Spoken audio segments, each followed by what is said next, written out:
dulu di IG-nya, di mana-mana dan lain sebagainya. Setelah search, action, share. Makanya penting punya faktor pembeda. Setelah itu di research.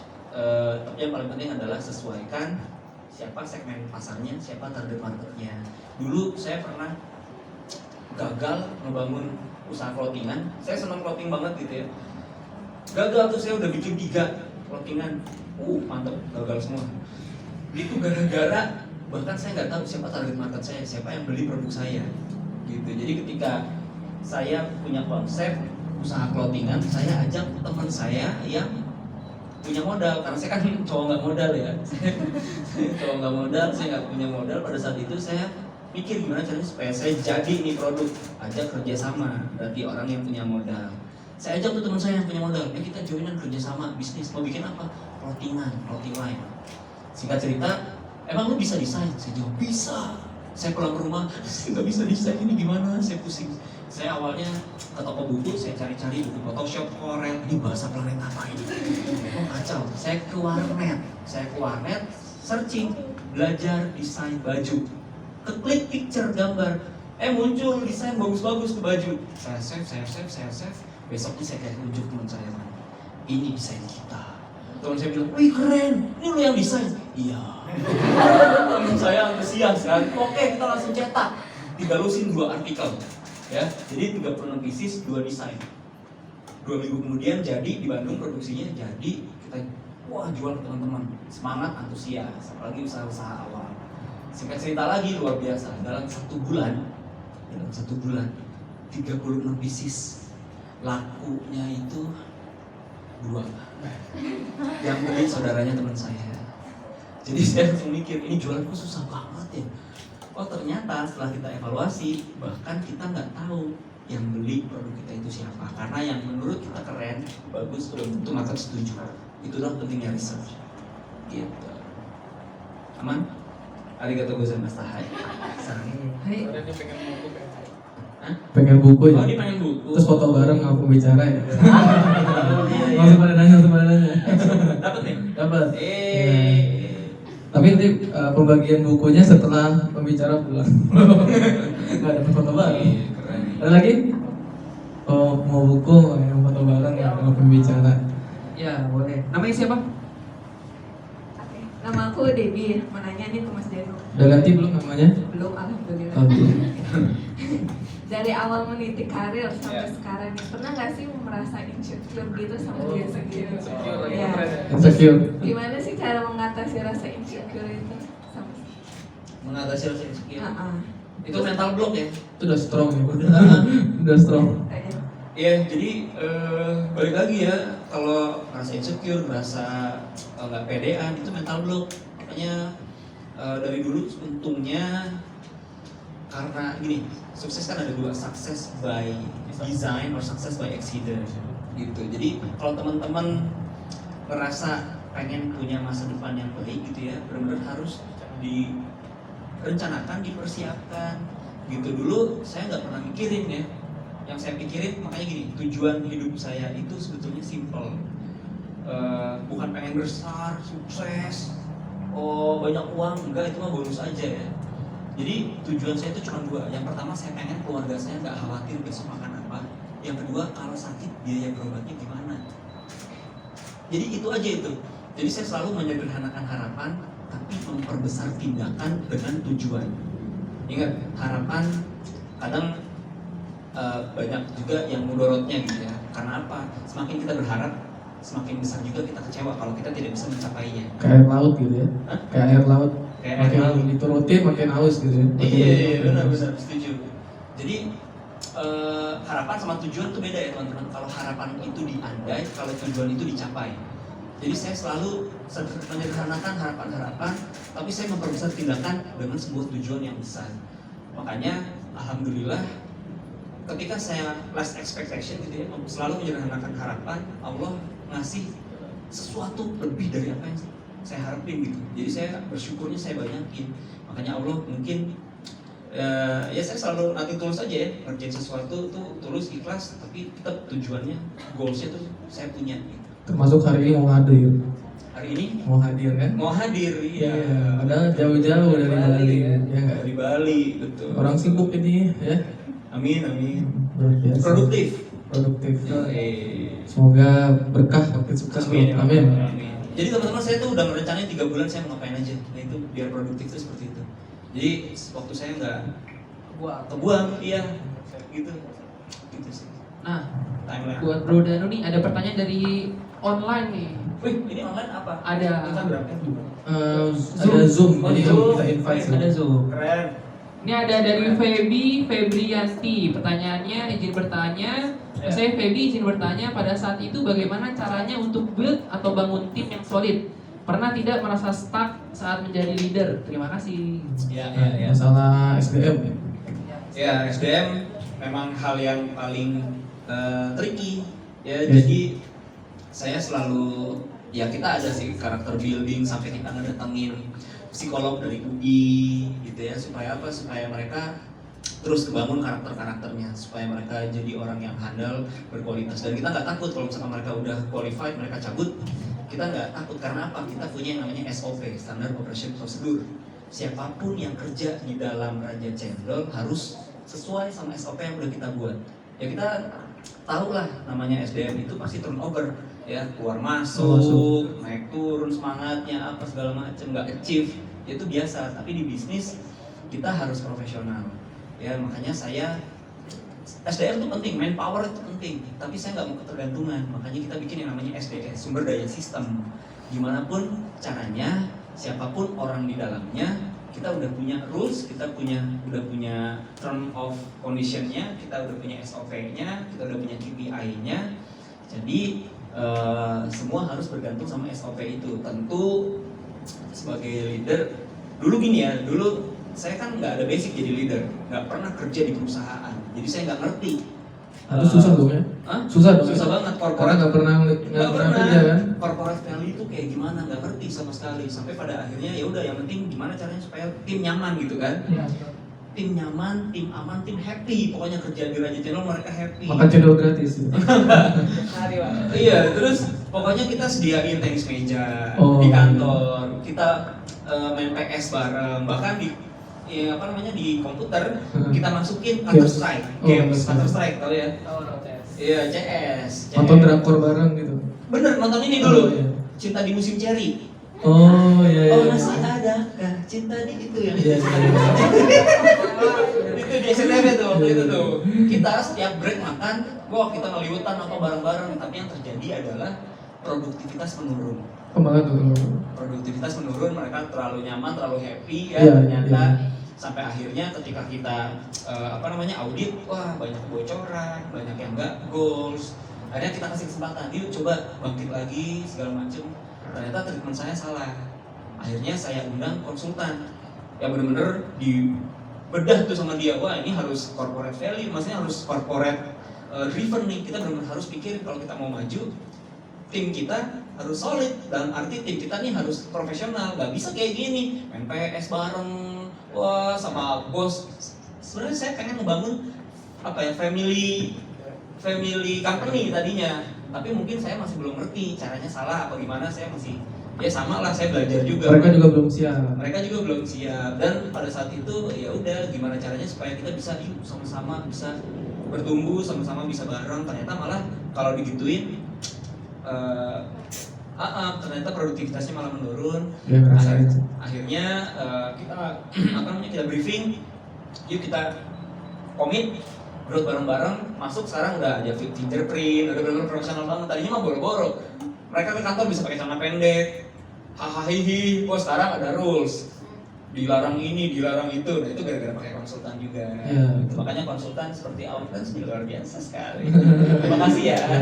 Nanti gratis. bisa ya perusahaan saya ya. Bisa gratis lah. Oh, setahun pertama gratis, tahun kedua tetap gratis, tahun ketiga oh gitu ya strateginya dia ya. kalau marketing anak anjing ya, betul kan? Dikasih anak anjingnya, Ya. ya kan, sampai nyaman, akhirnya dia beli. Iya, itu caranya ya. Ada lah. Oke. Bentar mbak, marketing anak anjing, kan pernah dengar kan? Ada lagi yang mau nanya?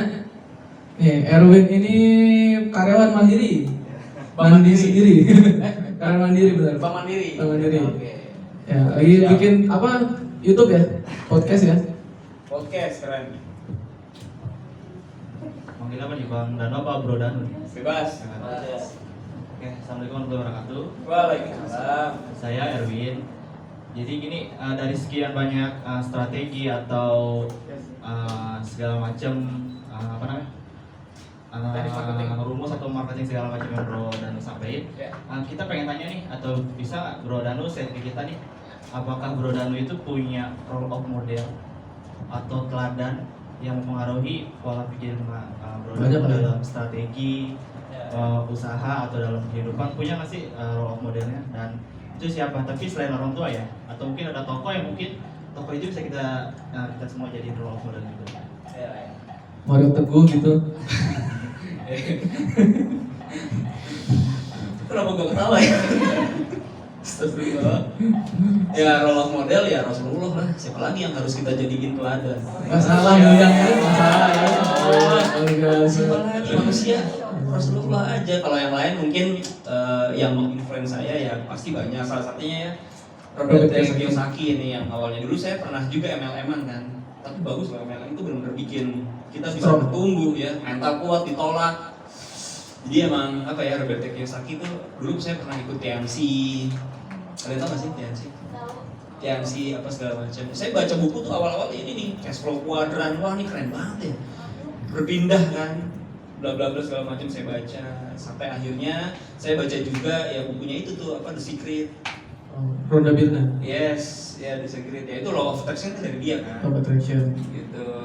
Kalau untuk ya pokoknya Rasulullah lah yang paling saya teladani ya. Maksudnya yang saya berdagang aja kan karena kita nggak dengar itunya beliau kan. 9 dari 10 pintu rezeki. Dari situ kan ternyata berkahnya banyak. Ya itu sih.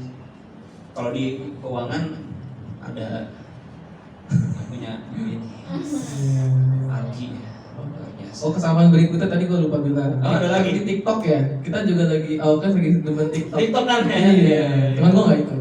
Harus ikut tuh. Malu.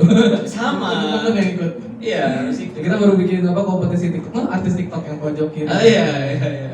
Ya, halo Sansa. Tadi TikTokan juga di sini. TikTok kan apa kita? Iya. Terus juga apa tadi ngeklaim ya, sama kalau kita klaim brevet pajak kekinian. Nah, oke. Sama tuh dikunci pajaknya, tambah diferensiasi kekinian. Keren. Kayak gitu kan ada kue kekinian, terakhir ada kekinian. Nah terus kan gue mau nanya juga biar dapat buku. Biar foto bareng gitu ya. Ya mau nanya strategi marketing yang paling ampuh. Tadi Aaron tidak jawab ya. Strategi marketing yang paling ampuh saat ini apa? Sosial media kan, SEO kan. Nah terus juga ini pertanyaan pertama ya. Jadi strategi marketingnya apa? Bisa sampai berkembang pesat. Terus gimana tuh bisa nyari? Berarti lebih ke ini ya, franchise ya. Iya. Bisa orang mau beli gitu ya, tekniknya gimana. Terus yang kedua apa kan banyak? Nggak apa dong. Dari banyak banget dong itu. Yang kedua tadi, nah ini kan banyak yang mereka ini sebenarnya bukan bisnis, mereka karyawan gitu kan. Nah tapi sebenarnya pengen bisnis. Ya. Nah, tapi kan kalau gua ngasih saran ke teman-teman itu jangan dari karyawan langsung bisnis. Susah, bisnis itu susah. Yang bikin susah banget kurang modal. Modal waktu, modal uang. Makanya tadi nggak boleh nyambi ya karyawan, kalau mau total. Nah, makanya gue saran dari karyawan geser dulu ke jual skills. Jual skills, nah termasuk yang brevet pajak ini dengan harapan teman-teman bisa jual skills. Mereka dibayar mahal, waktunya lumayan luasa, uangnya juga lumayan. Nah uang yang dikumpulin itu salurin ke bisnis sesuai passion. Nah itu edukasi diferensiasinya di brevet pajak itu ini gitu ya. Nah arahnya ke mereka. Nah terus seandainya nih mereka yang karyawan murni, nah ada tips-tips nggak gimana mereka bisa mulai bangun bisnis dari awal? Pasti susah banget. Tadi karena nggak pernah jadi karyawan, berarti benar-benar dari randol itu ya, kumpulin uang semuanya ya. Nggak kebayang sih. Nggak kebayang sih karena Tapi sebelumnya kan jualan banyak kan, jualan Oh, iya, kaos iya. kaki, jualan baju. kumpulin uang dari situ juga. Jualan uang dari situ. Apa jadi tukang channel fashion saya? Tidak. Iya. Mana ada orang fashion lo apa? Jualan Iya. cendol. Kalau jual pakaian dalam, passionnya pakaian dalam nggak mungkin ya. Tapi memang ya itu dia ya, kita harus pintar-pintar aja melihat peluang lebih realistis tetap sih. gitu. Kita harus realistis. Apa kira-kira ya bener ya? Kalau saya untuk modal sendiri saya bagi jadi 3. Yang pertama ada sanmori. Apa itu sanmori? Urusan modal pokoknya sendiri. Ya, entah duit dari nabung, entah duit nyolong dari sini, enggak bohong. Dari manapun pokoknya duit urusan sendiri. Yang kedua itu dugem, duit gade atau minjem. Ya kita bisa gade bareng, Kebanyakan dia singkatan ya. bisa minjem ke temen dan lain sebagainya. Yang ketiga situ moran, situ kerjasama sama orang. Ini yang sering saya lakuin. Jadi ketika saya nggak punya uang ya saya ajak orang untuk kerjasama. Tapi di zaman sekarang juga kan banyak kan, nggak usah Reseller terus itu. iya dropshipper aja. Jadi reseller sama dropshipper kan beda ya. Kalau reseller itu kita harus beli stok, tapi kalau dropshipper ya kita cuman jual pokoknya aja gitu ya. Jual ya itu ya pokoknya nggak perlu stok, nggak perlu beli. Nah di zaman sekarang pokoknya kalau misalkan kita pengen ngebangun usaha itu ada tahapan-tahapannya. Tahap yang pertama itu tahap starting. Ya di tahap starting ini orientasinya teman-teman jangan langsung gimana caranya punya uang. Kebanyakan banyak yang gagal gara-gara orientasi mau jualan itu langsung duit. Kalau dagang bisa tuh kayak gitu, tapi kalau berbisnis kadang kita nggak bisa langsung rasain hasilnya kalau di bisnis. Ya jadi di tahap pertama tahap starting, tahap berdarah-darah. Poinnya adalah gimana caranya bikin orang sebanyak-banyaknya dulu tahu apa yang kita jual. Sebanyak-banyaknya tahu dulu produk kita. Gitu di tahap starting. Terus gimana caranya bangun trust, bangun kredibilitas. Dan yang penting juga adalah kita harus bangun list data siapa-siapa aja kira-kira orang yang bisa kita jualin. Itu juga penting. Masuk dari tahap starting ke tahap yang kedua, profiting dan monetizing. Baru kita boleh ngomongin omset dan lain sebagainya. Oh panjang ya. Masuk tahap ketiga, systemizing. Dari systemizing dan strukturing naik lagi ke tahap selanjutnya yaitu multiplying, growing and multiplying. Baru boleh ngomongin buka cabang, franchise. Dulu Randol berantakan gara-gara dari tahap starting Langsung franchise. langsung besokannya kan langsung balik modal gara-gara 3 orang teman saya join kemitraan. Nah, teman-teman kalau usaha yang mau di franchise buat sekedar sharing juga, menurut peraturan pemerintah RI nomor 42 tahun 2007 tentang bisnis franchise. 5 tahun. Iya, bisnis tuh dulu 2 tahun ya, sekarang udah diinin lagi 5 tahun minimal. Terus yang kedua, usahanya harus punya legalitas, minimal punya HKI, HAKI. Yang ketiga, usahanya terbukti menguntungkan. Yang keempat, mudah diduplikasi dan diajarkan. Kalau misalkan masih di bawah itu, disebutnya business opportunity. Kita nggak boleh ngomongin itu jualan franchise, nggak boleh. Dan harus punya STPW, surat tanda pendaftaran waralaba. Itu penting. Mau belajar kan? Buka kursus pak? Gitu, ntar dong kita yang kolek dong. Iya. Seru sih. Nah, terus untuk yang apa? Untuk yang tadi strategi marketing apa yang paling ampuh? Sebetulnya Semua jalan. semua disesuaikan aja sama kebutuhan, disesuaikan sama produk kita fitnya di mana. Kalau untuk strategi marketing konvensional itu kan ada 7P. Produk, people, place, price, promotion, process, physical, evidence. Ya, itu marketing konvensional. Tapi biasanya disingkat jadi 4P, produk, people, price, promotion. Marketing terpengaruh dari 4 hal ini, 4 poin ini. Produknya, people-nya, ya, pricing-nya, harganya. Harganya kan makanya dia bisa nyodok gara-gara dia bisa lebih murah kan nyodok tuh. Itu ampuh banget tuh strategi marketing itu tuh pricing. Ya kan yang keempat promotion, produk, people, price, promotion. Tapi di zaman marketing sekarang 4P berubah menjadi 4C. Produk menjadi co-creation. People menjadi community. Strategi marketing efektif itu komunitas, betul Bapak? Dulu orang berpromosi strategi marketing direct selling itu individu to individu. Sedangkan kalau kita pergunakan komunitas, cakupannya, WOM-nya, word of mouth-nya itu pasti bakal lebih luas dan lebih efektif. People menjadi community, price menjadi currency. Ya, sekarang apa-apa memang mau nggak mau tergantung dengan mata uang ya. Mata uang nih misalkan dolar naik, wah harga bahan baku jadi pada naik. Ya, cendol juga gitu ya. Naik angkot juga gitu ya, bensin naik jadi harga naik angkotnya jadi naik. Currency, terus promotion menjadi conversation. Nah, gimana caranya promosi yang kita lakukan itu bisa menjadi bahan pembicaraan di zaman marketing 4.0. Muncullah kan istilah viral marketing, ya kan, TikTok jadi rame, receh, hal-hal yang receh jadi rame, getok tular dan lain sebagainya. Nah, tinggal disesuaikan aja kira-kira produk kita ini cocoknya di mana. Kalau untuk di zaman sekarang digital udah paling benar. Itu balik lagi lah, udah sekarang tuh orang udah main internet semua. Sayang kalau kita nggak memanfaatkan dan memaksimalisasi produk kita ada di internet. Pasti kita akan kesalip sama orang yang jualan produk di internet gitu. Makanya kita harus internet driven Gitu. gitu.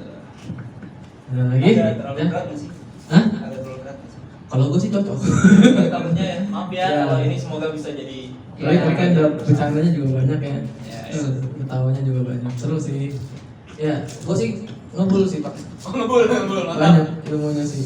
Ya, gak kebayang. Jadi gini ya teman-teman, yang bagus kalau teman-teman kadang kita dengerin ilmu terus ujungnya nggak praktek. Karena nggak kebiasaan tuh. Makanya biasanya kalau nyatet berapa persen? 30-40% diingat. Kalau nyatet ya. Tapi selang 3-4 minggu lo lupa, keramas dikit lo lupa pakai Lifebuoy. Nah, tapi kalau teman-teman sampai tulis lagi yang kedua, besok gua mau ngapain. Nah, itu kadang-kadang bisa di situ. Ya, biasanya kalau orang yang cepat maju ya, biasanya dia nyatet, apa yang poin-poinnya, terus besok mau ngapain. Saya udah nyatet nih, mau apa yang mau direvisi. Tadi ya contohnya TikTok, tahu di push lagi. Push, gitu. mantap tuh TikTok. Iya, oke, sekarang kita sesi apa? Foto-foto buat Foto-foto, siap. buat yang penanya terpilih. dulu lebih dulu. Nanti terakhir baru foto bareng Foto bareng bersama. pembagian perangkat. Tadi yang Ini Orang closing sibuk statement dulu nih, hah? kan? Closing statement.